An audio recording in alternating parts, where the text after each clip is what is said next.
Hi, Dad! Hello, everyone, and welcome to Weary Lore.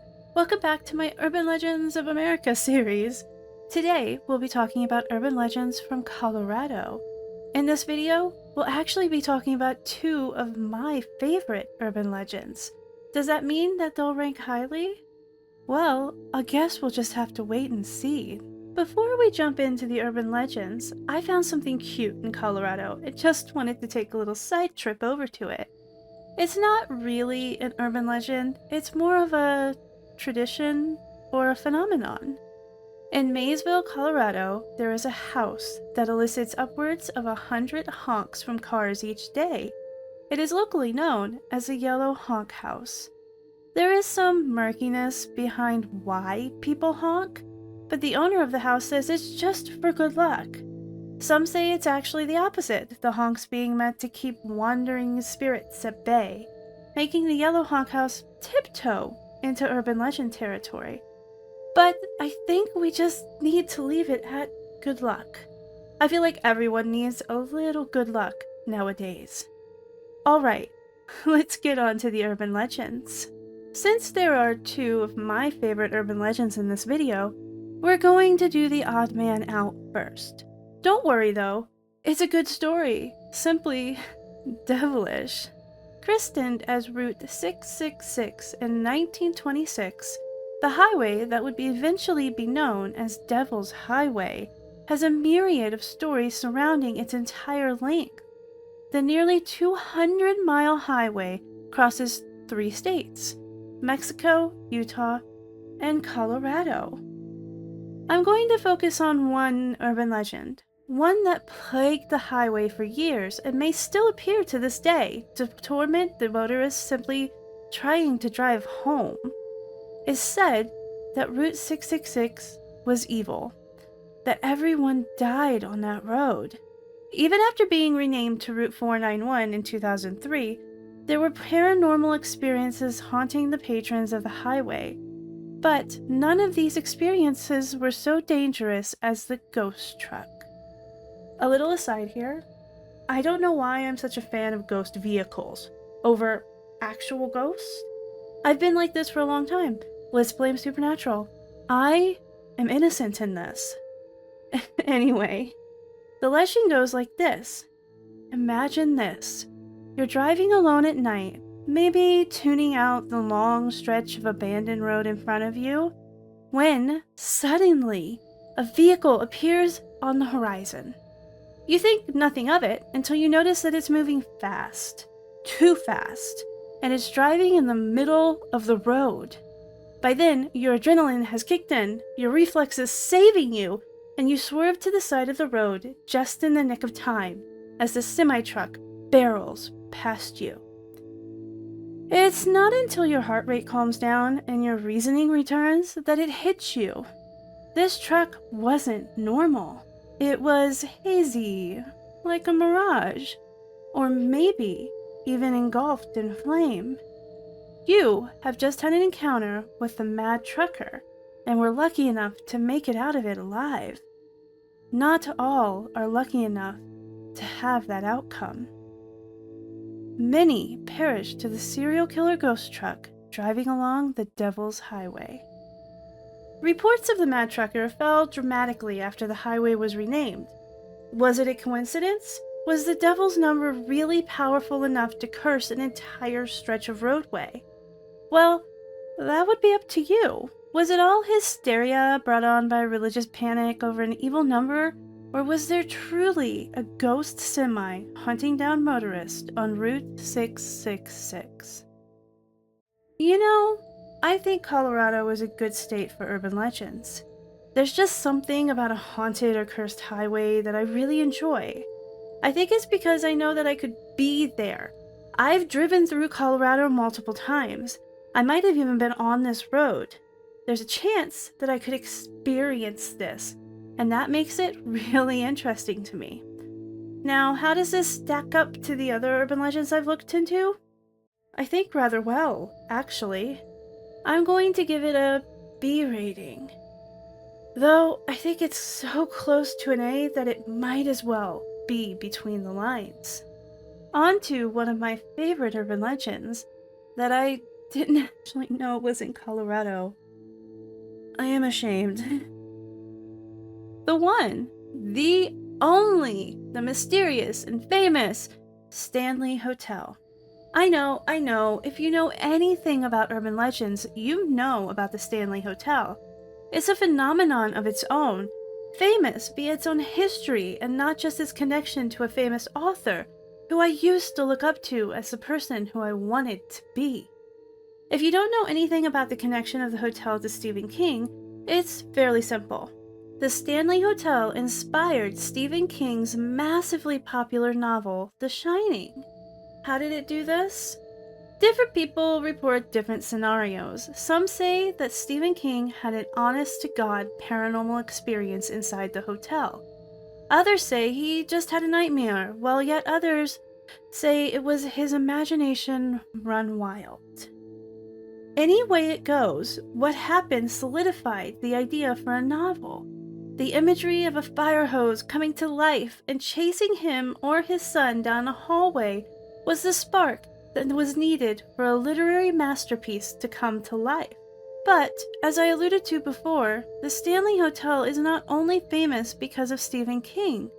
It was an urban legend, a haunted building, even before his prophetic visit there. Let's focus on the staircase for now, also known as the Vortex or the Ghost Highway. What do you see here? If you've watched a video on the Stanley Hotel, you've probably seen this picture before. Is this a ghost? Some say it looks like a little girl. What do you think? This ghost girl is far from the only sighting on the main staircase. She's a drop in the bucket of paranormal activity surrounding the seemingly innocuous set of stairs.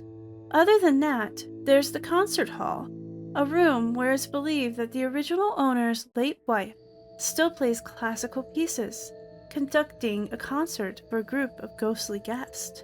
Then there's the fourth floor, originally nothing more than an attic, a storage place. Now it houses rooms for guests and is a play area for ghostly children running the halls. Its room 428 is the refuge of a ghost cowboy who stomps across the room and shocks guests by appearing on the edge of their bed. But all of these pale in comparison to room 217. This was the fated room that Stephen King stayed in, but it had a sordid history long before the author inhabited it. The story starts all the way back in 1911. As a snowstorm sieged the hotel, housekeeper Elizabeth Wilson did her rounds, lighting the acetylene lanterns through the hotel just in case the power went out. Acetylene is a highly flammable gas, and Elizabeth did not know that there was a leak on the second floor. Why no one noticed the distinctly garlic-like smell that the gas puts off, we'll never know. A match, stricken in a room 217, was the last straw. An explosion shook the hotel, destroying the room, hall, and the floor beneath it. That is when the story started. No one was killed in the explosion, not even Elizabeth, but many believe she came back to the hotel after her death, and the paranormal happenings in room 217 are attributed to her. Now known as the Stephen King Suite, you can go there yourself and experience the supernatural firsthand. So, like I said, this hotel is one of my favorites. It's not only because of Stephen King, though he was a big part of it. It's because the experience happened at a place with so much history. Is the Stanley Hotel truly the most haunted hotel in the world? That, I don't know. Would I love to stop there for a long weekend and see what happens? Absolutely. The Stanley Hotel is on my bucket list of paranormal places to visit. It intrigues me and makes me actually want to go. All these together bring this urban legend to an A rating. Not quite Alcatraz levels, but close. And here we are, the last one. But is it urban legend or conspiracy theory? The Denver International Airport is the largest airport in the Western Hemisphere. It's actually the second largest airport on Earth. It spans 33,531 acres, which is about 52 square miles. Imagine having a tight layover there. The size of this airport is just hard to comprehend. And it's strange. Why does any airport need to be that large? And that is exactly why we are here. This one is kind of wild. Be it an urban legend or a conspiracy theory, there's a lot of stories that go around about the Denver International Airport. Let's start from the mascot, for lack of a better word. The blue Mustang sculpture that graces the tarmac of the Denver International Airport is locally known as Blucifer. Blucifer is a 32-foot, 9,000-pound sculpture that was created by Luis Jimenez, though it was completed by his son. Why is that? It's because a piece of the sculpture fell on Luis, severing an artery in his leg, 2 years before its completion. Let's just take a look at that again. Yeah, that looks like a cursed sculpture to me. Is Blucifer a nod to the 4 horsemen of the apocalypse? A sacrifice-hungry sculpture that curses with its glowing red eyes? Or did the creator's father actually run a neon sign shop, and the glowing eyes are simply an homage to him, and the accident was just an accident?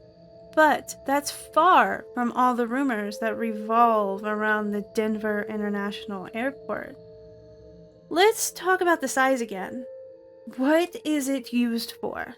There's no way that the airport gets enough traffic to need that much space, especially space where normal people aren't allowed to enter anyway. What are the underground tunnels for? Some claim them to be Illuminati headquarters. This theory actually has some basis in fact, if you believe that the Denver International Airport leaning into the rumors means they're true. More on that later. There are many theories on why the airport cost so much and why it took so long to build, the Illuminati connection being one of them. But what if those long tunnels actually hide secret bunkers, a place of safety? Or secrecy? Maybe the richest people in the world will find safe refuge there during the apocalypse.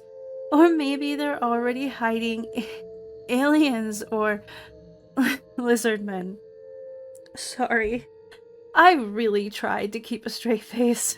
The airport normally houses some very interesting artwork. Now, artwork can be interpreted in many ways. Each person sees a piece differently, but a lot of people have wild theories about this artwork. I'll show you a couple pieces while I talk. These pieces, according to the artist, were created to encourage world peace and a healthy relationship with our natural environment. But others have taken them much differently. Others see apocalyptic imagery in them. They see a connection to the New World Order and believe that these images depict the future that this secret society has in plan for us. Lastly, the gargoyles. Say what you will, but I find them amusing. Many others find them omens of misfortune, but that's actually the exact opposite of what gargoyles are supposed to be. These gargoyles reside over the east and west baggage areas, put there to protect the site. Why do I find them amusing? They are how the airport leans into the theories. These gargoyles talk, and you just might hear them say, "Welcome to Illuminati headquarters." I mean Denver International Airport. So, the Denver International Airport is a mix of urban legend and conspiracy theory, maybe leaning closer to conspiracy theory. But I just had to talk about it here. It's another one that fascinates me. It's not that I believe any of the theories. It's the mystery that still hangs in the air.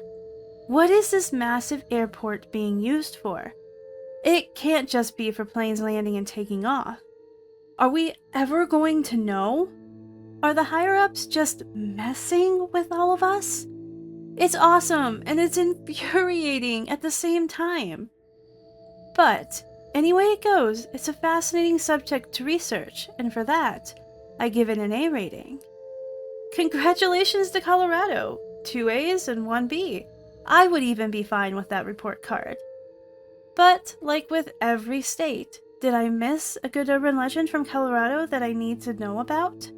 Was I too hard on the ones I reported on? Let me know down in the comments below. If you liked this video, please consider giving it a like. And if you really liked it, press that subscribe button, it would be greatly appreciated. As always, thank you so much for watching, and I'll see you in the next one.